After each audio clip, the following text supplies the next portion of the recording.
സഖറിയ അധ്യായം 1. ദാരിയൂസിന്റെ 2-ാം ഭരണവർഷം 8-ാം മാസം ഇദ്ദോയുടെ പുത്രനായ ബെരേക്കിയായുടെ പുത്രൻ സഖറിയ പ്രവാചകന് കർത്താവിന്റെ അരുളപ്പാടുണ്ടായി.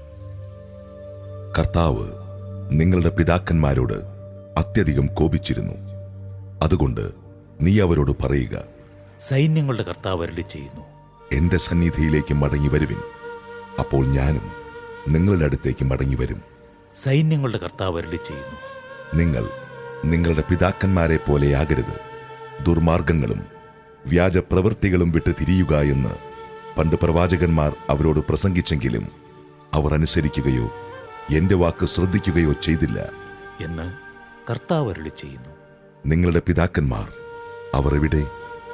പ്രവാചകന്മാർ അവർ എക്കാലവും ജീവിച്ചിരിക്കുമോ? എങ്കിലും എന്റെ ദാസന്മാരായ പ്രവാചകന്മാരിലൂടെ ഞാൻ നൽകിയ സന്ദേശവും കൽപ്പനകളും നിങ്ങളുടെ പിതാക്കന്മാരെ പിടികൂടിയില്ലയോ? അപ്പോൾ അവർ അനുതപിച്ചു. സൈന്യങ്ങളുടെ കർത്താവ് തങ്ങളുടെ പെരുമാറ്റത്തിനും പ്രവൃത്തികൾക്കും അനുസൃതമായി ചെയ്യാൻ ഉറച്ചതുപോലെ തങ്ങളോട് ചെയ്തു എന്നവർ മനസ്സിലാക്കി. ദാരിയൂസിന്റെ 2-ാം ഭരണവർഷം 11-ാം മാസം ഷേബാത്ത് മാസം 24-ാം ദിവസം ഇദ്ദോയുടെ പുത്രനായ ബരേക്കിയായുടെ പുത്രൻ സഖറിയ പ്രവാചകന് കർത്താവിന്റെ അരുളപ്പാടുണ്ടായി. സഖറിയ പറഞ്ഞു, ചുവന്ന കുതിരയുടെ പുറത്ത് സവാരി ചെയ്യുന്ന ഒരുവനെ ഞാൻ രാത്രി ദർശനത്തിൽ കണ്ടു. അവൻ ഒരു മലയിടുക്കിൽ കൊഴുന്ത് ചെടികളുടെ ഇടയിൽ നിൽക്കുകയായിരുന്നു. പിന്നിൽ ചുവപ്പും തവിട്ടും വെളുപ്പും നിറമുള്ള കുതിരകളും ഉണ്ടായിരുന്നു. പ്രഭോ, എന്താണിത്? ഞാൻ ചോദിച്ചു. എന്നോട് സംസാരിച്ച ദൈവദൂതൻ പറഞ്ഞു, അതെന്താണെന്ന് ഞാൻ മനസ്സിലാക്കി തരാം. കൊഴുന്ത് ചെടികൾക്കിടയിൽ നിന്നവൻ മറുപടി പറഞ്ഞു, ഭൂമി നിരീക്ഷിക്കാൻ കർത്താവ് അയച്ചിരിക്കുന്നവരാണ് ഇവർ. കൊഴുന്ത് ചെടികൾക്കിടയിൽ നിന്നിരുന്ന ദൈവദൂതനോട് അവർ പറഞ്ഞു, ഞങ്ങൾ ഭൂമിയിലെങ്ങും നടന്നു നോക്കി, എല്ലാം ശാന്തം. കർത്താവിന്റെ ദൂതൻ പറഞ്ഞു, സൈന്യങ്ങളുടെ കർത്താവേ, എത്ര കാലം അവിടത്തേക്ക് ജെറൂസലേമിനോടും യൂദാ നഗരങ്ങളോടും കരുണ തോന്നാതിരിക്കും? 70 വർഷം അങ്ങ് അവരോട് രോഷം കാട്ടിയല്ലോ. എന്നോട് സംസാരിച്ച ദൂതനോട് കർത്താവ് ഉദാരവും ആശ്വാസദായകവുമായ മറുപടി പറഞ്ഞു. അപ്പോൾ ദൂതൻ എന്നോട് പറഞ്ഞു, വിളിച്ചു പറയുക, സൈന്യങ്ങളുടെ കർത്താവ് അരുളി ചെയ്യുന്നു, ജെറൂസലേമിനെയും സിയോനെയും പ്രതി ഞാൻ അത്യധികം അസഹിഷ്ണുവായിരിക്കുന്നു. സ്വസ്ഥതയനുഭവിക്കുന്ന ജനതകളുടെ മേൽ എനിക്ക് ഏറെ കോപമുണ്ട്. ഞാൻ എൻ്റെ ജനത്തോട് അല്പം കോപിച്ചപ്പോഴേക്കും അവർ അനർത്ഥം വർദ്ധിപ്പിച്ചു. കർത്താവ് അരുളി ചെയ്യുന്നു, ഞാൻ അലിവ് തോന്നി ജെറൂസലേമിലേക്ക് മടങ്ങി വന്നിരിക്കുന്നു. അവിടെ എൻ്റെ ആലയം പണിയും. ജെറൂസലേമിൻ്റെ മേൽ അളവ് ചരട് പിടിക്കും. സൈന്യങ്ങളുടെ കർത്താവ് അരുളി ചെയ്യുന്നു, വീണ്ടും വിളിച്ചു പറയുക, എൻ്റെ നഗരങ്ങൾ വീണ്ടും ഐശ്വര്യപൂർണമാകും. കർത്താവ് വീണ്ടും സിയോനെ ആശ്വസിപ്പിക്കും, ജെറൂസലേമിനെ വീണ്ടും തിരഞ്ഞെടുക്കും. സൈന്യങ്ങളുടെ കർത്താവ് അരുളി ചെയ്യുന്നു. ഞാൻ കണ്ണുയർത്തി നോക്കി, അതാ 4 കൊമ്പുകൾ. എന്നോട് സംസാരിച്ചു കൊണ്ടിരുന്ന ദൂതനോട്, പ്രഭോ, ഇവയുടെ അർത്ഥമെന്തെന്ന് ഞാൻ ചോദിച്ചു. അവൻ മറുപടി പറഞ്ഞു, യൂദായെയും ഇസ്രായേലിനെയും ജെറൂസലേമിനെയും ചിതറിച്ചു കളഞ്ഞ കൊമ്പുകളാണ് ഇവ. പിന്നീട് കർത്താവ് 4 ലോഹപ്പണിക്കാരെ എനിക്ക് കാണിച്ചു തന്നു. അവർ എന്ത് ചെയ്യാൻ പോകുന്നു? ഞാൻ ചോദിച്ചു. അവിടുന്ന് മറുപടി പറഞ്ഞു, യൂദായെ, ആരും തല ഉയർത്താത്ത വിധം ചിതറിച്ച കൊമ്പുകളാണിവ. ഇവർ വന്നത് അവരെ ഭയപ്പെടുത്താനും യൂദാദേശത്തിനെതിരെ കൊമ്പുയർത്തി അവരെ ചിതറിച്ച ജനതകളുടെ കൊമ്പ് മുറിച്ചു കളയാനും വേണ്ടിയാണ്. അധ്യായം 2. ഞാൻ കണ്ണുയർത്തി നോക്കി, അതാ കയ്യിൽ അളവ് ചരടുമായി ഒരുവൻ. നീ എവിടെ പോകുന്നു? ഞാൻ ചോദിച്ചു. അവൻ പറഞ്ഞു, ജെറൂസലേമിനെ അളന്ന് അതിൻ്റെ നീളവും വീതിയും എത്രയെന്ന് നോക്കാൻ പോകുന്നു. എന്നോട് സംസാരിച്ചു കൊണ്ടിരുന്ന ദൂതൻ മുന്നോട്ട് വന്നു. അവനെ സ്വീകരിക്കാൻ മറ്റൊരു ദൂതനും വന്നു. അവൻ പറഞ്ഞു, ഓടിച്ചെന്ന് ആ യുവാവിനോട് പറയുക, ജെറൂസലേം മനുഷ്യരും മൃഗങ്ങളും പെരുകി കോട്ടയില്ലാതെ ഗ്രാമപ്രദേശങ്ങൾ പോലെ കിടക്കും. ഞാൻ അതിനു ചുറ്റും അഗ്നി കൊണ്ടുള്ള കോട്ടയായിരിക്കും. ഞാൻ അതിൻ്റെ മധ്യത്തിൽ അതിൻ്റെ മഹത്വമായിരിക്കും. കർത്താവ് അരുളി ചെയ്യുന്നു. കർത്താവ് അരുളി ചെയ്യുന്നു. വടക്കേ ദേശം വിട്ടോടുവിൻ. ആകാശത്തിലെ 4 കാറ്റുകൾ പോലെ ഞാൻ നിങ്ങളെ അന്യദേശങ്ങളിൽ ചിതറിച്ചിരിക്കുന്നു. കർത്താവ് അരുളി ചെയ്യുന്നു. ബാബിലോൺ പുത്രിയോടൊത്ത് വസിക്കുന്ന നിങ്ങൾ സിയോനിലേക്ക് രക്ഷപ്പെടുക. നിങ്ങളെ കവർച്ച ചെയ്ത ജനതകളുടെ അടുത്തേക്ക് അവിടുത്തെ മഹത്വം എന്നെ അയച്ചു. നിങ്ങളെ സ്പർശിക്കുന്നവൻ അവിടുത്തെ കൃഷ്ണമണിയെയാണ് സ്പർശിക്കുന്നത്. സൈന്യങ്ങളുടെ കർത്താവായ അവിടുന്ന് അരുളി ചെയ്യുന്നു. ഞാൻ അവരുടെ മേൽ കൈയോങ്ങും. അവരെ സേവിച്ചവർക്ക് അവർ കൊള്ള മുതലാകും. സൈന്യങ്ങളുടെ കർത്താവാണ് എന്നെ അയച്ചതെന്ന് അപ്പോൾ നിങ്ങൾ അറിയും. സിയോൻ പുത്രി, പാടി ഉല്ലസിക്കുക. ഞാൻ വന്ന് നിങ്ങളുടെ ഇടയിൽ വസിക്കും. കർത്താവ് അരുളി ചെയ്യുന്നു. അന്ന് അനേകം ജനതകൾ കർത്താവിനോട് ചേരും. അവർ എന്റെ ജനമാകും. ഞാൻ നിങ്ങളുടെ ഇടയിൽ വസിക്കും. സൈന്യങ്ങളുടെ കർത്താവാണ് എന്നെ അയച്ചതെന്ന് അപ്പോൾ നിങ്ങൾ അറിയും. അപ്പോൾ കർത്താവ് വിശുദ്ധദേശത്ത് തൻ്റെ ഓഹരിയായി യൂദായെ സ്വന്തമാക്കും. ജെറുസലേമിനെ വീണ്ടും തിരഞ്ഞെടുക്കും. മർത്യരെ, കർത്താവിൻ്റെ സന്നിധിയിൽ നിശബ്ദരായിരിക്കുവിൻ. അവിടുന്ന് തൻ്റെ വിശുദ്ധ വസതിയിൽ നിന്ന് എഴുന്നേറ്റിരിക്കുന്നു. അധ്യായം 3. പ്രധാന പുരോഹിതനായ ജോഷുവ കർത്താവിൻ്റെ ദൂതന്റെ മുമ്പിൽ നിൽക്കുന്നതും സാത്താൻ അവനിൽ കുറ്റം ആരോപിക്കാൻ അവൻ്റെ വലത്തുഭാഗത്ത് നിൽക്കുന്നതും അവിടുന്ന് കാണിച്ചു തന്നു.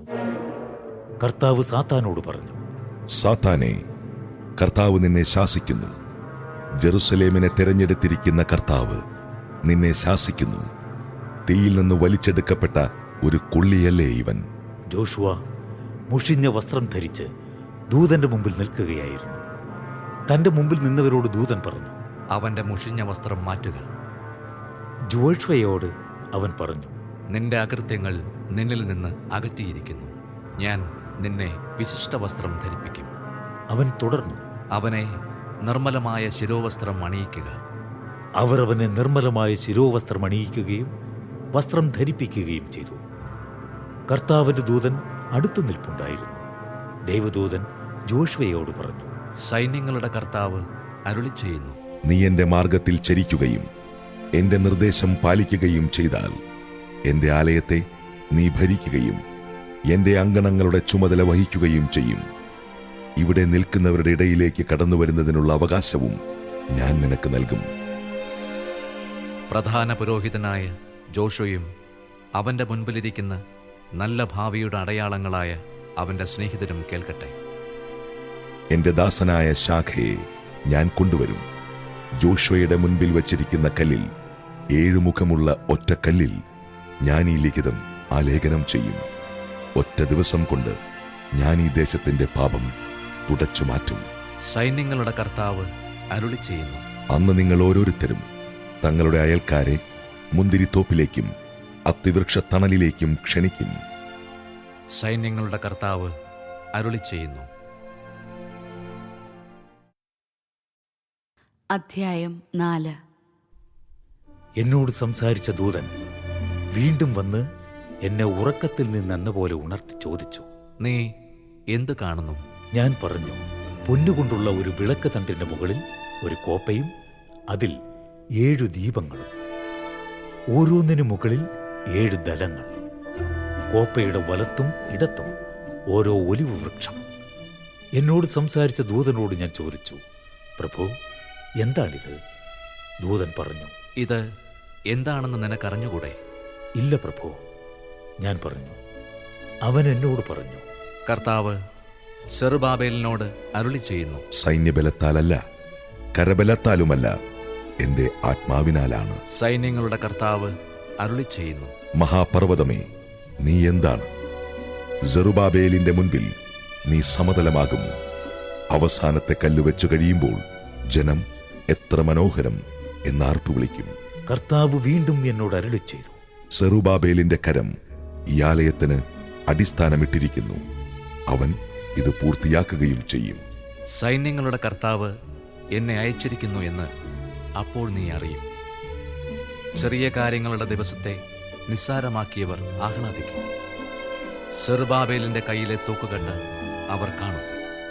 ഈ 7 എണ്ണം ഭൂമി മുഴുവൻ പരിശോധിക്കുന്ന കർത്താവിന്റെ 7 കണ്ണുകളാണ്. ഞാൻ അവനോട് ചോദിച്ചു, വിളക്ക് തണ്ടിന് ഇടത്തും വലത്തുമുള്ള 2 ഒലിവുമരങ്ങൾ എന്താണ്? ഞാൻ വീണ്ടും ചോദിച്ചു, എണ്ണ പകരുന്ന പൊൻകുഴലിന്റെ സമീപമുള്ള ഒലിവ് ശാഖകൾ എന്താണ്? അവൻ പറഞ്ഞു, ഇത് എന്താണെന്ന് നിനക്കറിഞ്ഞുകൂടെ? ഇല്ല പ്രഭു, ഞാൻ പറഞ്ഞു. അവൻ പറഞ്ഞു, ഭൂമി മുഴുവന്റെയും കർത്താവിന് ശുശ്രൂഷ ചെയ്യുന്ന 2 അഭിഷിക്തരാണ് അത്. അധ്യായം 5. വീണ്ടും ഞാൻ നോക്കിയപ്പോൾ ഇതാ പറക്കുന്ന ഒരു പുസ്തകച്ചുരുൾ. നീ എന്തു കാണുന്നു? അവൻ ചോദിച്ചു. ഞാൻ പറഞ്ഞു, പറക്കുന്ന ഒരു ചുരുൾ. അതിന് 20 മുഴം നീളവും 10 മുഴം വീതിയുമുണ്ട്. അവൻ പറഞ്ഞു, ഇത് ദേശം മുഴുവനുമുള്ള ശാപമാണ്. മോഷ്ടിക്കുന്നവനും കള്ളസത്യം ചെയ്യുന്നവനും ഇതിൽ എഴുതിയിരിക്കുന്നത് പോലെ വിച്ഛേദിക്കപ്പെടും. സൈന്യങ്ങളുടെ കർത്താവ് അരുളി ചെയ്യുന്നു. ഞാനതിനെ കള്ളന്റെയും എന്റെ നാമത്തിൽ കള്ളസത്യം ചെയ്യുന്നവന്റെയും വീട്ടിലേക്ക് അയക്കും. അത് അവന്റെ വീട്ടിൽ കടന്ന് അതിന്റെ കല്ലും തടിയും ഉൾപ്പെടെ എല്ലാം നശിപ്പിക്കുന്നതുവരെ അവിടെ വസിക്കും. എന്നോട് സംസാരിച്ച ദൂതൻ മുൻപോട്ട് വന്ന്, ഈ പോകുന്നതെന്തെന്ന് നോക്കുക എന്നെന്നോട് പറഞ്ഞു. എന്താണത്? ഞാൻ ചോദിച്ചു. അവൻ പറഞ്ഞു, ചലിക്കുന്ന ഏഫ ആണത്. ദേശത്ത് നിറഞ്ഞു നിൽക്കുന്ന അവരുടെ അകൃത്യമാണത്. ഏഫായുടെ ഈയം കൊണ്ടുള്ള മൂടി പൊക്കി, അതാ അതിനുള്ളിൽ ഒരു സ്ത്രീ ഇരിക്കുന്നു. അവൻ പറഞ്ഞു, ഇവളാണ് ദുഷ്ടത. അവൻ അവളെ ഏഫായുടെ ഉള്ളിലേക്ക് തള്ളി ഈയം കൊണ്ടുള്ള മൂടി അടച്ചു. ഞാൻ വീണ്ടും നോക്കി, അതാ 2 സ്ത്രീകൾ പറന്നു വരുന്നു. അവർക്ക് കൊക്കിൻ്റേതുപോലുള്ള ചിറകുകൾ ഉണ്ടായിരുന്നു. അവർ ഏഫായെ ആകാശത്തിലേക്ക് ഉയർത്തി. അവർ ഏഫായെ എവിടേക്ക് കൊണ്ടുപോകുന്നു? ഞാൻ ദൂതനോട് ചോദിച്ചു. അവൻ പറഞ്ഞു, ഷീനാർ ദേശത്ത് അതിന് ഒരു ആലയം പണിയാൻ പോകുന്നു. അത് പൂർത്തിയാകുമ്പോൾ ഏഫായെ അവിടെ പീഠത്തിൽ പ്രതിഷ്ഠിക്കും. അധ്യായം 6. ഞാൻ വീണ്ടും കണ്ണുയർത്തി നോക്കി. അതാ 2 പർവ്വതങ്ങൾക്കിടയിൽ നിന്ന് 4 രഥങ്ങൾ വരുന്നു. പർവ്വതങ്ങൾ പിച്ചള കൊണ്ടുള്ളതായിരുന്നു. ഒന്നാമത്തെ രഥത്തിന് ചുവന്ന കുതിരകൾ, രണ്ടാമത്തേതിന് കറുത്തത്, മൂന്നാമത്തേതിന് വെളുത്ത കുതിരകൾ, നാലാമത്തേതിന് പുള്ളിക്കുതിരകൾ. പ്രഭു, എന്താണിത്? എന്നോട് സംസാരിച്ച ദൂതനോട് ഞാൻ ചോദിച്ചു. അവൻ പറഞ്ഞു, ഭൂമി മുഴുവന്റെയും നാഥന്റെ മുൻപിൽ നിന്ന് വരുന്ന ഇവർ ആകാശത്തിന്റെ 4 വായുക്കളിലേക്ക് പോകുന്നു. കറുത്ത കുതിരകളെ പൂട്ടിയ രഥം വടക്കുള്ള ദേശത്തേക്കും, വെള്ളക്കുതിരകളെ പൂട്ടിയ രഥം പടിഞ്ഞാറോട്ടും, പുള്ളിക്കുതിരകളെ പൂട്ടിയ രഥം തെക്കോട്ടും പുറപ്പെട്ടു. കുതിരകൾ ഭൂമിയിൽ ചുറ്റി സഞ്ചരിക്കാനുള്ള അക്ഷമയോടെ പുറത്തു വന്നു. നിങ്ങൾ പോയി ഭൂമി മുഴുവൻ ചുറ്റി സഞ്ചരിക്കുവിൻ എന്നവൻ കൽപ്പിച്ചു. അവ അങ്ങനെ ചെയ്തു. അവൻ എന്നോട് വിളിച്ചു പറഞ്ഞു, വടക്കേ ദേശത്തേക്ക് പോയവ അവിടെ എന്റെ കോപം ശമിപ്പിച്ചു. കർത്താവ് എന്നോട് അരുളി ചെയ്തു, ബാബിലോണിൽ നിന്ന് വന്ന പ്രവാസികളിൽ ഹെൽദായ്, തോബിയ, ഏദയ എന്നിവരെ കൂട്ടി സെഫാനിയായുടെ പുത്രനായ ജോസിയായുടെ വീട്ടിലേക്ക് നീ ഇന്ന് തന്നെ പോവുക. അവരിൽ നിന്ന് വെള്ളിയും പൊന്നും വാങ്ങി കിരീടമുണ്ടാക്കി യഹോസദാക്കിന്റെ പുത്രനും പ്രധാന പുരോഹിതനുമായ ജോഷ്വയുടെ ശിരസിൽ വയ്ക്കുക. അവനോട് പറയുക, സൈന്യങ്ങളുടെ കർത്താവ് അരുളി ചെയ്യുന്നു, ഇതാ ശാഖ എന്ന നാമം വഹിക്കുന്നവൻ. അവൻ തന്റെ സ്ഥാനത്ത് വളരുകയും കർത്താവിന്റെ ആലയം പണിയുകയും ചെയ്യും. അവനായിരിക്കും കർത്താവിന്റെ ആലയം പണിയുന്നത്.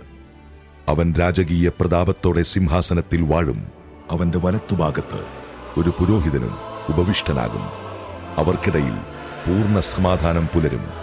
ഹെൽദായ്, തോബിയ, യദായ, സെഫാനിയായുടെ പുത്രൻ ജോസിയ എന്നിവരെ അനുസ്മരിപ്പിക്കാൻ ആ കിരീടം കർത്താവിന്റെ ആലയത്തിൽ സ്ഥിതി ചെയ്യും.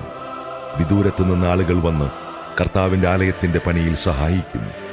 സൈന്യങ്ങളുടെ കർത്താവാണ് എന്നെ അയച്ചതെന്ന് അങ്ങനെ നിങ്ങൾ അറിയും. നിങ്ങളുടെ ദൈവമായ കർത്താവിന്റെ കൽപ്പന നിങ്ങൾ ശ്രദ്ധാപൂർവം അനുസരിച്ചാൽ ഇത് സംഭവിക്കും. അധ്യായം 7. ദാരിയൂസ് രാജാവിൻ്റെ 4-ാം ഭരണവർഷം 9-ാം മാസമായ കിസ്ലേവ് 4-ാം ദിവസം സഖറിയായിക്ക് കർത്താവിൻ്റെ അരുളപ്പാടുണ്ടായി. കർത്താവിന്റെ പ്രീതിക്കായി പ്രാർത്ഥിക്കാൻ ബഥേൽ നിവാസികൾ ഷരേസറിനെയും രഗം മെലക്കിനെയും അവരുടെ ആളുകളെയും അയച്ചു. അനേക വർഷങ്ങളായി ഞങ്ങൾ ചെയ്തു പോന്നതുപോലെ 5-ാം മാസത്തിൽ വിലാപവും ഉപവാസവും ആചരിക്കണമോ എന്ന് പ്രവാചകന്മാരോടും സൈന്യങ്ങളുടെ കർത്താവിന്റെ ആലയത്തിലെ പുരോഹിതന്മാരോടും ആരായാൻ അവരെ ഏൽപ്പിച്ചു. അപ്പോൾ സൈന്യങ്ങളുടെ കർത്താവ് എന്നോട് അരുളി ചെയ്തു, നീ ദേശത്തെ ജനത്തോടും പുരോഹിതന്മാരോടും പറയുക, നിങ്ങൾ കഴിഞ്ഞ 70 വർഷമായി 5-ാം മാസത്തിലും 7-ാം മാസത്തിലും വിലാപവും ഉപവാസവും ആചരിച്ചത് എനിക്ക് വേണ്ടിയായിരുന്നുവോ? നിങ്ങൾ തിന്നുകയും കുടിക്കുകയും ചെയ്യുന്നത് നിങ്ങൾക്ക് വേണ്ടി തന്നെയല്ലേ? ജെറുസലേമും പ്രാന്തനഗരങ്ങളും ജനനിബിഡവും ഐശ്വര്യപൂർണവുമായി കഴിഞ്ഞിരുന്നപ്പോൾ, നെഗബിലും സമതല പ്രദേശങ്ങളിലും ജനങ്ങൾ വസിച്ചിരുന്നപ്പോൾ, പണ്ടത്തെ പ്രവാചകന്മാരിലൂടെ കർത്താവ് ഇതല്ലേ കൽപ്പിച്ചിരുന്നത്? കർത്താവ് സഖറിയായോട് അരുളി ചെയ്തു, സൈന്യങ്ങളുടെ കർത്താവ് അരുളി ചെയ്യുന്നു, സത്യസന്ധമായി വിധിക്കുക. സഹോദരർ പരസ്പരം കരുണയും അലിവും കാണിക്കുക. വിധവയെയും അനാഥനെയും പരദേശിയെയും ദരിദ്രനെയും പീഡിപ്പിക്കരുത്. നിങ്ങളിൽ ആരും തന്റെ സഹോദരനെതിരെ തിന്മ നിരൂപിക്കരുത്. എന്നാൽ അവർ കൂട്ടാക്കിയില്ല. കേൾക്കാതിരിക്കാൻ ദുശാഠ്യത്തോടെ ചെവി അടച്ചു കളഞ്ഞു. സൈന്യങ്ങളുടെ കർത്താവ് തൻ്റെ ആത്മാവിനാൽ മുൻകാല പ്രവാചകന്മാരിലൂടെ അരുളി ചെയ്ത നിയമവും വചനങ്ങളും കേൾക്കാതിരിക്കാൻ അവർ ഹൃദയം കഠിനമാക്കി. അതുകൊണ്ട് സൈന്യങ്ങളുടെ കർത്താവിൻ്റെ ക്രോധം അവരുടെ മേൽ പതിച്ചു. സൈന്യങ്ങളുടെ കർത്താവ് അരുളി ചെയ്യുന്നു, ഞാൻ വിളിച്ചപ്പോൾ അവർ കേട്ടില്ല, അതുപോലെ അവർ വിളിക്കുമ്പോൾ ഞാനും കേൾക്കുകയില്ല. ഞാൻ ചുഴലിക്കാറ്റയച്ച് അവരെ അപരിചിതരായ ജനതകളുടെ ഇടയിൽ ചിതറിച്ചു. അവർ വിട്ടുപോയ ദേശം ശൂന്യമായി, ആരും അതിലേക്ക് കടന്നുപോയില്ല. മനോഹരമായ ദേശം വിജനമായി. അധ്യായം 8. എനിക്ക് സൈന്യങ്ങളുടെ കർത്താവിന്റെ അരുളപ്പാടുണ്ടായി. സൈന്യങ്ങളുടെ കർത്താവ് അരുളി ചെയ്യുന്നു, ഞാൻ സിയോനെ പ്രതി അസഹിഷ്ണുവായിരിക്കുന്നു, അവൾക്ക് വേണ്ടി ക്രോധത്താൽ ജ്വലിക്കുന്നു. കർത്താവ് അരുളി ചെയ്യുന്നു, ഞാൻ സിയോനിലേക്ക് മടങ്ങിവരും, ജെറുസലേമിന്റെ മധ്യേ വസിക്കും. ജെറുസലേം വിശ്വസ്ത നഗരമെന്നും സൈന്യങ്ങളുടെ കർത്താവിന്റെ പർവ്വതം വിശുദ്ധഗിരി എന്നും വിളിക്കപ്പെടും. സൈന്യങ്ങളുടെ കർത്താവ് അരുളി ചെയ്യുന്നു, വൃദ്ധന്മാരും വൃദ്ധകളും പ്രായാധിക്യം മൂലം കയ്യിൽ വടിയുമായി ജെറുസലേമിന്റെ തെരുവുകളിൽ വീണ്ടും ഇരിക്കും. കളിച്ചുല്ലസിക്കുന്ന ബാലികാ ബാലന്മാരെ കൊണ്ട് നഗരവീഥികൾ നിറയും. സൈന്യങ്ങളുടെ കർത്താവ് അരുളി ചെയ്യുന്നു, ഇക്കാലത്ത് ജനത്തിൽ അവശേഷിക്കുന്നവർക്ക് അത് അത്ഭുതമായി തോന്നും. എന്നാൽ എനിക്കും അത്ഭുതമായി തോന്നണമോ? സൈന്യങ്ങളുടെ കർത്താവ് ചോദിക്കുന്നു. സൈന്യങ്ങളുടെ കർത്താവ് അരുളി ചെയ്യുന്നു, ഞാൻ എൻ്റെ ജനത്തെ കിഴക്ക് നിന്നും പടിഞ്ഞാറ് നിന്നും രക്ഷിക്കും. ഞാൻ അവരെ കൊണ്ടുവന്ന് ജെറുസലേമിൽ പാർപ്പിക്കും.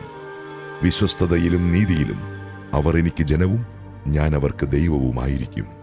സൈന്യങ്ങളുടെ കർത്താവ് അരുളി ചെയ്യുന്നു, സൈന്യങ്ങളുടെ കർത്താവിന്റെ ആലയം നിർമ്മിക്കാൻ അടിസ്ഥാനമിട്ട നാൾ മുതൽ പ്രവാചകന്മാരിലൂടെ കേട്ട വചനം തന്നെ ഇപ്പോൾ ശ്രവിക്കുന്ന നിങ്ങൾ കരുത്താർജിക്കുവിൻ. അക്കാലത്തിന് മുൻപ് മനുഷ്യനും മൃഗത്തിനും കൂലി ലഭിച്ചിരുന്നില്ല. പുറത്തു പോകുന്നവനും അകത്തു വരുന്നവനും ശത്രുവിൽ നിന്ന് സുരക്ഷിതത്വവും ഇല്ലായിരുന്നു. കാരണം ഞാൻ ഓരോരുത്തനെയും സഹോദരന്റെ ശത്രുവാക്കി. സൈന്യങ്ങളുടെ കർത്താവ് അരുളി ചെയ്യുന്നു, ഞാനിപ്പോൾ ഈ ജനത്തിൽ അവശേഷിക്കുന്നവരോട് മുൻകാലങ്ങളിലെ പോലെ വർത്തിക്കുകയില്ല. ഞാൻ സമാധാനം വിതയ്ക്കും, മുന്തിരി ഫലം നൽകും, നിലം വിളവ് നൽകും, ആകാശം മഞ്ഞുപൊഴിക്കും. ഈ ജനത്തിൽ അവശേഷിക്കുന്നവർ ഇതെല്ലാം അവകാശമാക്കാൻ ഞാൻ ഇടയാക്കും. യൂദാഭവനമേ, ഇസ്രായേൽ ഭവനമേ, നിങ്ങൾ ജനതകളുടെ ഇടയിൽ ശാപമായിരുന്നതുപോലെ ഞാൻ നിങ്ങളെ രക്ഷിച്ച് അനുഗ്രഹമാക്കും. ഭയപ്പെടേണ്ട, കരുത്താർജിക്കുവിൻ. സൈന്യങ്ങളുടെ കർത്താവ് അരുളി ചെയ്യുന്നു, നിങ്ങളുടെ പിതാക്കന്മാർ എന്നെ പ്രകോപിപ്പിച്ചപ്പോൾ ഞാൻ നിങ്ങളെ ശിക്ഷിക്കാൻ തീരുമാനിക്കുകയും അതിന് ഇളവ് വരുത്താതിരിക്കുകയും ചെയ്തതുപോലെ ഈ നാളിൽ ഞാൻ ജെറൂസലേമിനും യൂദാഭവനത്തിനും നന്മ വരുത്താൻ ഉറച്ചിരിക്കുന്നു. ഭയപ്പെടേണ്ട. സൈന്യങ്ങളുടെ കർത്താവ് അരുളി ചെയ്യുന്നു, ഇതാണ് നിങ്ങൾ ചെയ്യേണ്ടത്. പരസ്പരം സത്യം പറയുക. നഗരകവാടങ്ങളിൽ സത്യസന്ധമായി ന്യായം വിധിക്കുക. അങ്ങനെ സമാധാനം പാലിക്കുക. പരസ്പരം തിന്മ നിരൂപിക്കരുത്. കള്ളസത്യത്തിൽ ഇഷ്ടം തോന്നരുത്. ഞാൻ ഇവ വെറുക്കുന്നു. കർത്താവ് അരുളി ചെയ്യുന്നു, എനിക്ക് സൈന്യങ്ങളുടെ കർത്താവിന്റെ അരുളപ്പാടുണ്ടായി. സൈന്യങ്ങളുടെ കർത്താവ് അരുളി ചെയ്യുന്നു, 4, 5, 7, 10 മാസങ്ങളിലെ ഉപവാസം യൂദാഭവനത്തിന് സന്തോഷത്തിന്റെയും ആഹ്ലാദത്തിന്റെയും അവസരവും ആനന്ദോത്സവവും ആയിരിക്കണം. അതുകൊണ്ട് സത്യത്തെയും സമാധാനത്തെയും സ്നേഹിക്കുവിൻ. സൈന്യങ്ങളുടെ കർത്താവ് അരുളി ചെയ്യുന്നു. ജനതകൾ, അനേകം നഗരങ്ങളിലെ നിവാസികൾ ഇനിയും വരും. ഒരു പട്ടണത്തിലെ നിവാസികൾ മറ്റൊന്നിൽ ചെന്ന് പറയും, നമുക്ക് വേഗം ചെന്ന് കർത്താവിന്റെ പ്രീതിക്കായി പ്രാർത്ഥിക്കാം. നമുക്ക് സൈന്യങ്ങളുടെ കർത്താവിന്റെ സാന്നിധ്യം തേടാം. ഞാൻ പോവുകയാണ്. അനേകം ജനതകളും ശക്തമായ രാജ്യങ്ങളും സൈന്യങ്ങളുടെ കർത്താവിനെ തേടി ജെറുസലമിലേക്ക് വന്ന് അവിടുത്തെ പ്രീതിക്കായി പ്രാർത്ഥിക്കും. സൈന്യങ്ങളുടെ കർത്താവ് അരുളി ചെയ്യുന്നു, വിവിധ ഭാഷകൾ സംസാരിക്കുന്ന ജനതകളിൽ നിന്ന് 10 പേർ ഒരു യഹൂദന്റെ അങ്കിയിൽ പിടിച്ചുകൊണ്ട് പറയും, ഞങ്ങൾ നിന്റെ കൂടെ വരട്ടെ. ദൈവം നിന്നോടുകൂടെ ഉണ്ടെന്ന് ഞങ്ങൾ കേട്ടിരിക്കുന്നു.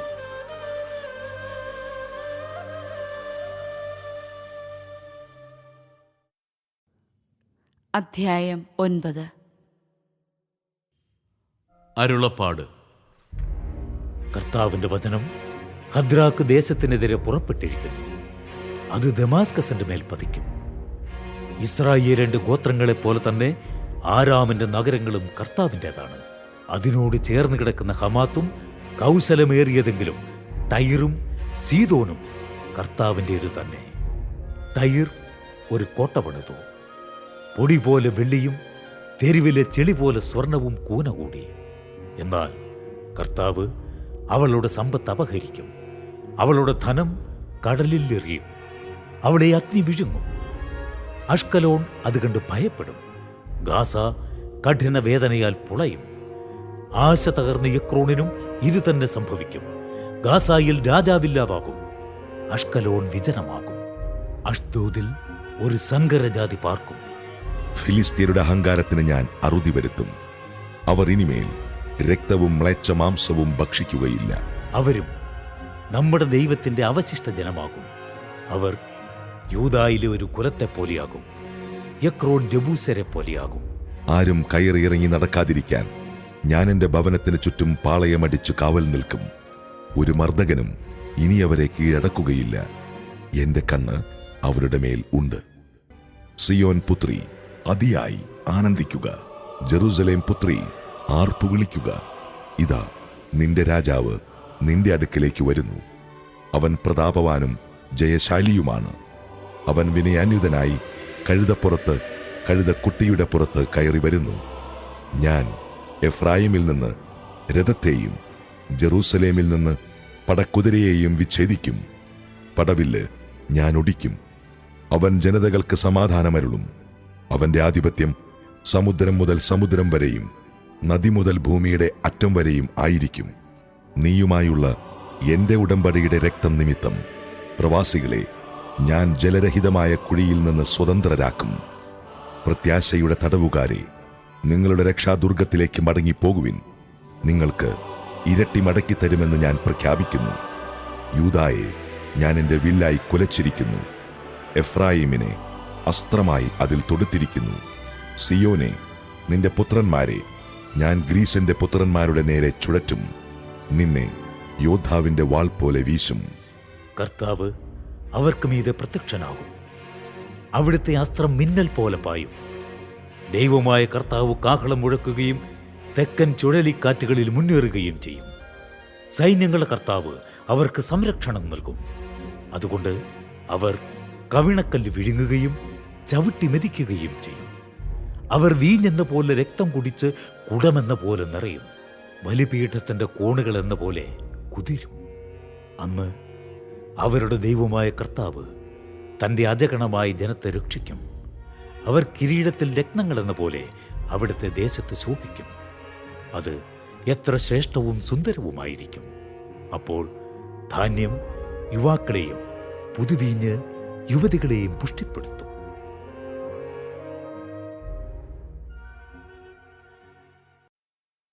അധ്യായം 10.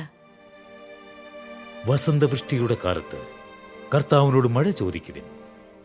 മഴക്കാർ അയക്കുന്നതും മഴ പെയ്യിച്ച് എല്ലാവർക്കും വേണ്ടി വയലിനെ ഹരിതപൂർണമാക്കുന്നതും കർത്താവാണ്. കുലവിഗ്രഹങ്ങൾ വിഡ്ഢിത്തം പുലമ്പുന്നു. ഭാവി പറയുന്നവർ വ്യാജം ദർശിക്കുന്നു. സ്വപ്നക്കാർ കപട സ്വപ്നങ്ങൾ വിവരിച്ച് പൊള്ളയായ ആശ്വാസം പകരുന്നു. അതുകൊണ്ട് ജനം ഇടയനില്ലാത്ത ആടുകളെപ്പോലെ പീഡനമേറ്റലയുന്നു. ഇടയന്മാരുടെ നേരെ എന്റെ കോപം ജ്വലിച്ചിരിക്കുന്നു. നേതാക്കന്മാരെ ഞാൻ ശിക്ഷിക്കും. സൈന്യങ്ങളുടെ കർത്താവ് തന്റെ അജഗണത്തെ, യൂദാഭവനത്തെ പരിപാലിക്കുന്നു.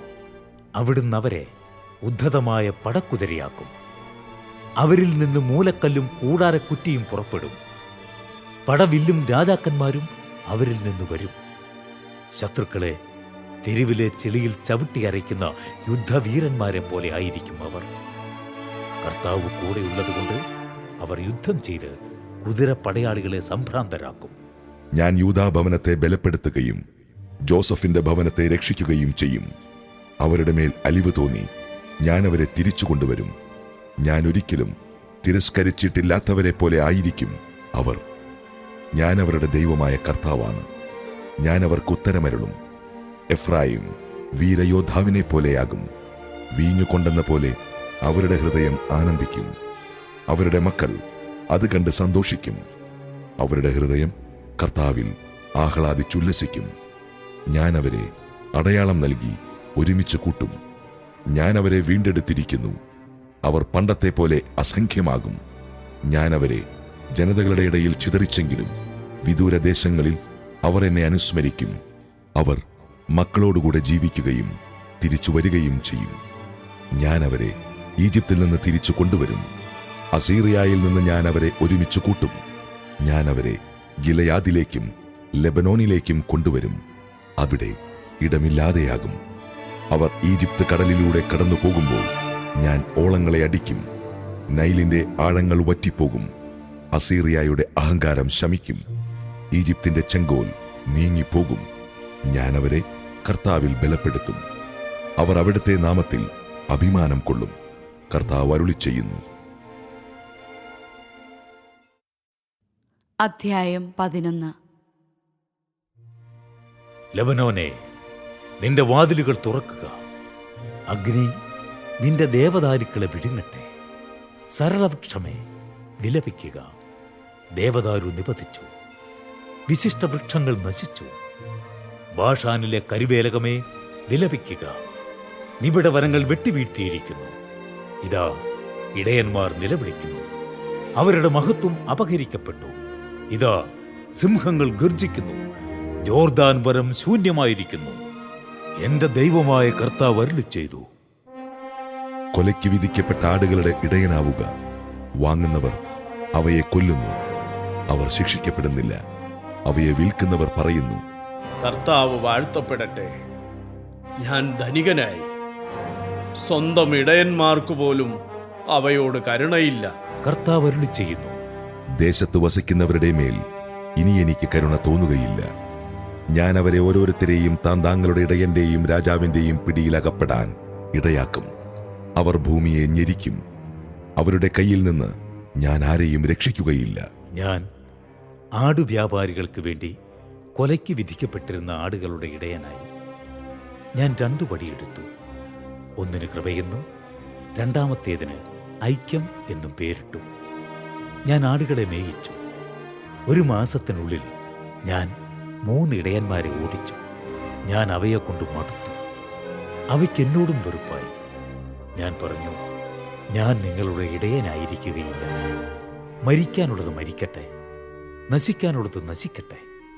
ശേഷിക്കുന്നവ പരസ്പരം വിഴുങ്ങട്ടെ. ഞാൻ കൃപയെന്ന വടിയെടുത്തൊടിച്ചു.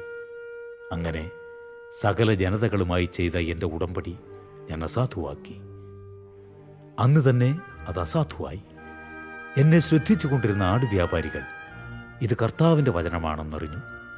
ഞാൻ അവരോട് പറഞ്ഞു, നിങ്ങൾക്ക് യുക്തമെന്ന് തോന്നുന്നെങ്കിൽ കൂലി തരിക, അല്ലെങ്കിൽ നിങ്ങൾ തന്നെ സൂക്ഷിച്ചുകൊള്ളുക. അവർ എൻ്റെ കൂലിയായി 30 ശെക്കൽ തൂക്കിത്തന്നു. കർത്താവ് എന്നോട് അരുളിച്ചെയ്തു, അത് ഭണ്ഡാരത്തിൽ നിക്ഷേപിക്കുക. അവർ എനിക്ക് മതിച്ച നല്ല വില. ഞാൻ ആ 30 ശക്കൽ വെള്ളി കർത്താവിന്റെ ആലയത്തിലെ ഭണ്ഡാരത്തിലിട്ടു.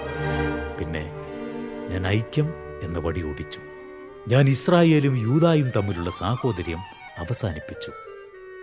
കർത്താവ് എന്നോട് കൽപ്പിച്ചു, നീ ഇനി നീചനായ ഒരു ഇടയന്റെ വേഷമെടുക്കുക. ഞാൻ ദേശത്തേക്ക് ഒരു ഇടയനെ അയക്കും.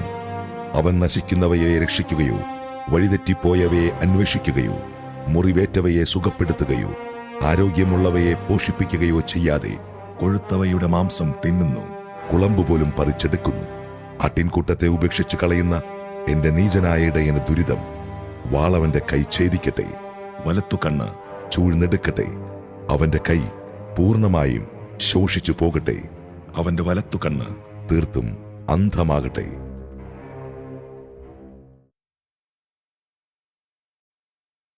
അധ്യായം 12. അരുളപ്പാട്. ഇസ്രായേലിനെ കുറിച്ചുള്ള കർത്താവിന്റെ അരുളപ്പാട്.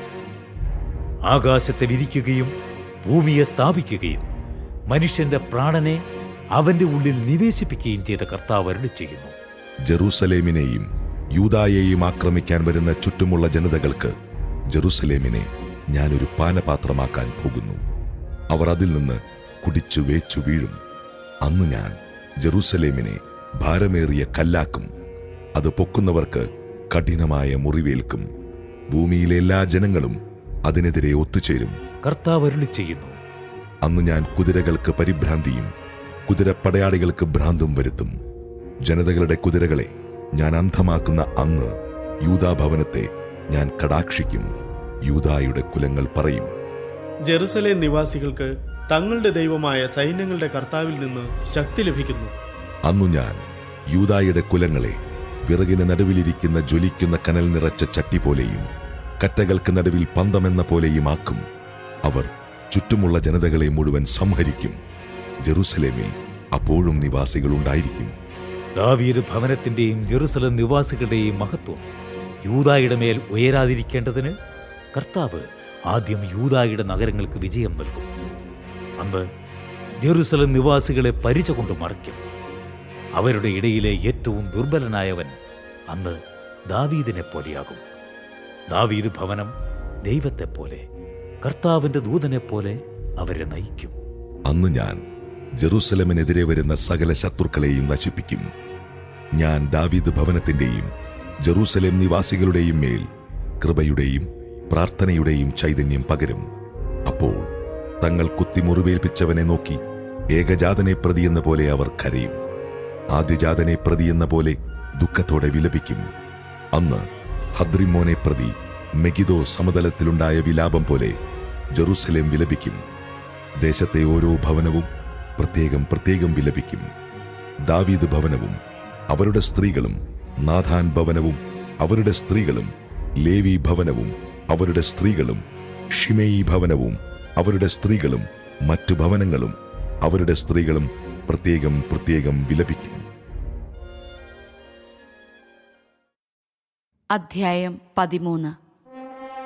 പാപത്തിൽ നിന്നും അശുദ്ധിയിൽ നിന്നും ദാവീദ് ഭവനത്തെയും ജെറുസലേം നിവാസികളെയും കഴുകി വിശുദ്ധീകരിക്കാൻ അന്ന് ഒരു ഉറവ പൊട്ടി പുറപ്പെടും. സൈന്യങ്ങളുടെ കർത്താവ് അരുളി ചെയ്യുന്നു. അന്നു ഞാൻ വിഗ്രഹങ്ങളുടെ നാമം ദേശത്തുനിന്ന് വിച്ഛേദിക്കും. അവയെ വിസ്മൃതിയിലാഴ്ത്തും. പ്രവാചകന്മാരെയും അശുദ്ധാത്മാവിനെയും ദേശത്തുനിന്ന് ഉന്മൂലനം ചെയ്യും. ഇനി ആരെങ്കിലും പ്രവാചകനായി പ്രത്യക്ഷപ്പെട്ടാൽ അവന് ജന്മം നൽകിയ മാതാപിതാക്കൾ അവനോട് കർത്താവിന്റെ നാമത്തിൽ വ്യാജം സംസാരിക്കുന്നതിനാൽ നീ ജീവിച്ചുകൂടാ എന്ന് പറഞ്ഞ് അവൻ പ്രവചിച്ചുകൊണ്ടിരിക്കുമ്പോൾ തന്നെ അവനെ കുത്തിപ്പിളർക്കും. അന്ന് പ്രവചിക്കുന്ന ഓരോ പ്രവാചകനും തന്റെ ദർശനത്തെക്കുറിച്ച് ലജ്ജിക്കും. അതുകൊണ്ട് അവർ വഞ്ചിക്കാനായി രോമക്കുപ്പായം ധരിക്കുകയില്ല. അവൻ പറയും, ഞാൻ പ്രവാചകനല്ല, കൃഷിക്കാരനാണ്. ചെറുപ്പം മുതലേ ഭൂമിയാണ് എന്റെ സ്വത്ത്. നിന്റെ മുതുകിൽ കാണുന്ന ഈ മുറിവുകളെന്ത് എന്ന് ആരെങ്കിലും ചോദിച്ചാൽ അവൻ പറയും, സുഹൃത്തുക്കളുടെ വീട്ടിൽ വെച്ച് എനിക്കേറ്റ മുറിവുകളാണ്. സൈന്യങ്ങളുടെ കർത്താവ് അരുളി ചെയ്യുന്നു. എന്റെ ഇടയനെതിരെ, എന്നോട് ചേർന്ന് നിൽക്കുന്നവനെതിരെ വാളെ നീ ഉയരുക. ഇടയനെ വെട്ടുക, ആടുകൾ ചിതറട്ടെ. ദുർബലർക്കെതിരെ ഞാൻ കരമുയർത്തും. കർത്താവ് അരുളി ചെയ്യുന്നു. ദേശവാസികൾ മുന്നിൽ 2 ഭാഗം നശിപ്പിക്കപ്പെടും. മൂന്നിലൊരു ഭാഗം ശേഷിക്കും. ഈ മൂന്നിലൊരു ഭാഗത്തെ വെള്ളി എന്ന പോലെ ഞാൻ അഗ്നിശുദ്ധി വരുത്തും. സ്വർണമെന്ന പോലെ മാറ്റ് പരിശോധിക്കും. അവർ എന്റെ നാമം വിളിച്ചപേക്ഷിക്കും, ഞാൻ അവർക്കുത്തരമരുളും. അവർ എന്റെ ജനമെന്ന് ഞാൻ പറയും, കർത്താവിന്റെ ദൈവമെന്ന് അവരും പറയും. അധ്യായം 14. ഇതാ കർത്താവിന്റെ ദിനം, നിന്നിൽ നിന്നെടുത്ത മുതൽ നിന്റെ മുൻപിൽ വെച്ച് തന്നെ പങ്കുവയ്ക്കുന്ന ദിനം വരുന്നു. ഞാൻ സകല ജനതകളെയും ഒരുമിച്ചു കൂട്ടി ജെറൂസലേമിനെതിരെ യുദ്ധം ചെയ്യാൻ വരുത്തും. അവർ പട്ടണം പിടിച്ചെടുക്കുകയും വീടുകൾ കൊള്ളയടിക്കുകയും സ്ത്രീകളെ അവമാനിക്കുകയും ചെയ്യും. നഗരത്തിന്റെ പകുതി പ്രവാസത്തിലേക്ക് പോകും. എന്നാൽ ശേഷിക്കുന്ന ജനത്തെ നഗരത്തിൽ നിന്ന് വിച്ഛേദിക്കുകയില്ല. കർത്താവ് പുറപ്പെട്ട് യുദ്ധദിനത്തിലെന്ന പോലെ ആ ജനതകളോട് പൊരുതും. ജെറൂസലേമിന് കിഴക്കുള്ള ഒലിവുമലയിൽ അന്ന് അവിടുന്ന് നിലയുറപ്പിക്കും. ഒലിവുമല കിഴക്കു പടിഞ്ഞാറായി നടുവേ പിളർന്ന് നടുക്ക് വലിയൊരു താഴ്വരയുണ്ടാകും. മലയുടെ ഒരു പകുതി വടക്കോട്ടും മറ്റേ പകുതി തെക്കോട്ടും നീങ്ങും. എന്നാൽ ഈ താഴ്വര ആസാൽ വരെ എത്തുന്നതുകൊണ്ട് നിങ്ങൾ എന്റെ പർവ്വതത്തിന്റെ താഴ്വരയിലൂടെ ഓടിപ്പോകും. യൂദാ രാജാവായ ഉസിയായുടെ കാലത്ത് ഭൂകമ്പമുണ്ടായപ്പോൾ നിങ്ങൾ ഓടിയതുപോലെ ഇപ്പോൾ ഓടും. നിങ്ങളുടെ ദൈവമായ കർത്താവ് തന്റെ എല്ലാ പരിശുദ്ധന്മാരോടും കൂടെ വരും. അന്ന് തണുപ്പോ മഞ്ഞോ ഉണ്ടാവുകയില്ല. അന്ന് തുടർച്ചയായി പകലായിരിക്കും. പകലും രാത്രിയുമല്ല, പകൽ മാത്രം. കാരണം വൈകുന്നേരവും വെളിച്ചമുണ്ടായിരിക്കും. ഈ ദിനം കർത്താവിന് മാത്രം അറിയാം. അന്ന് ജീവജലം ജെറൂസലേമിൽ നിന്ന് പുറപ്പെട്ട് പകുതി കിഴക്കേ കടലിലേക്കും പകുതി പടിഞ്ഞാറേ കടലിലേക്കും ഒഴുകും. അത് വേനൽക്കാലത്തും ശീതകാലത്തും ഒഴുകിക്കൊണ്ടിരിക്കും. കർത്താവ് ഭൂമി മുഴുവൻ്റെയും രാജാവായി വാഴും. അന്ന് കർത്താവ് ഒരുവൻ മാത്രമേ ഉണ്ടായിരിക്കുകയുള്ളൂ. അവിടുത്തേക്ക് ഒരു നാമം മാത്രവും. ഗേബ മുതൽ ജെറുസലേമിന് തെക്ക് റിമ്മോൻ വരെ ദേശം മുഴുവൻ സമതലമായി മാറും. എന്നാൽ ജെറൂസലം ബെഞ്ചമിൻ കവാടം മുതൽ പണ്ടത്തെ കവാടത്തിന്റെ സ്ഥാനത്ത് നിൽക്കുന്ന കോൺ കവാടം വരെയും ഹനാനേൽ ഗോപുരം മുതൽ രാജാവിന്റെ മുന്തിരി ചക്കുകൾ വരെയുമുള്ള സ്വസ്ഥാനത്ത് ഉയർന്നു നിൽക്കും. അവിടെ ആളുകൾ വസിക്കും. കാരണം ഇനിമേൽ അത് ശാപഗ്രസ്തമായിരിക്കുകയില്ല. ജെറൂസലം സുരക്ഷിതമായി വസിക്കും. ജെറൂസലേമിനോട് യുദ്ധം ചെയ്യുന്ന ജനതകളുടെ മേൽ കർത്താവ് അയക്കുന്ന മഹാമാരി ഇതാണ്. ജീവനോടെ ഇരിക്കുമ്പോൾ തന്നെ അവരുടെ ശരീരം ചീഞ്ഞുപോകും. അവരുടെ കണ്ണ് കൺതടത്തിലും നാവ് വായിലും അഴുകും. അന്ന് കർത്താവ് അവരെ സംഭ്രാന്തരാക്കും. അവർ പരസ്പരം പിടികൂടും. ഒരുവൻ മറ്റൊരുവന്റെ നേരെ കൈ ഉയർത്തും. യൂദാ പോലും ജെറൂസലേമിനെതിരെ യുദ്ധം ചെയ്യും. ചുറ്റുമുള്ള സകല ജനതകളുടെയും സമ്പത്ത്, ധാരാളം വെള്ളിയും സ്വർണവും വസ്ത്രങ്ങളും ശേഖരിക്കപ്പെടും. അവരുടെ പാളയങ്ങളിലുള്ള കുതിര, കോവർ കഴുത, ഒട്ടകം, കഴുത എന്നിവയുടെയും മറ്റു മൃഗങ്ങളുടെയും മേൽ ഇതുപോലുള്ള ഒരു മഹാമാരി നിപതിക്കും. ജെറൂസലേമിനെതിരെ വന്ന സർവ്വജനതകളിലും അവശേഷിക്കുന്നവർ സൈന്യങ്ങളുടെ കർത്താവായ രാജാവിനെ ആരാധിക്കാനും കൂടാര തിരുനാൾ ആചരിക്കാനും ആണ്ടുതോറും അവിടേക്ക് വരും. ഭൂമിയിലെ ഏതെങ്കിലും ഭവനം സൈന്യങ്ങളുടെ കർത്താവായ രാജാവിനെ ആരാധിക്കാൻ ജെറൂസലേമിലേക്ക് വന്നില്ലെങ്കിൽ അവർക്ക് മഴ ലഭിക്കുകയില്ല. ഈജിപ്ത് ഭവനം ആരാധിക്കാൻ വന്നില്ലെങ്കിൽ കൂടാര തിരുനാൾ ആചരിക്കാൻ വരാത്ത ജനതകളുടെ മേൽ കർത്താവ് അയക്കുന്ന മഹാമാരി അവരുടെ മേലും വരും.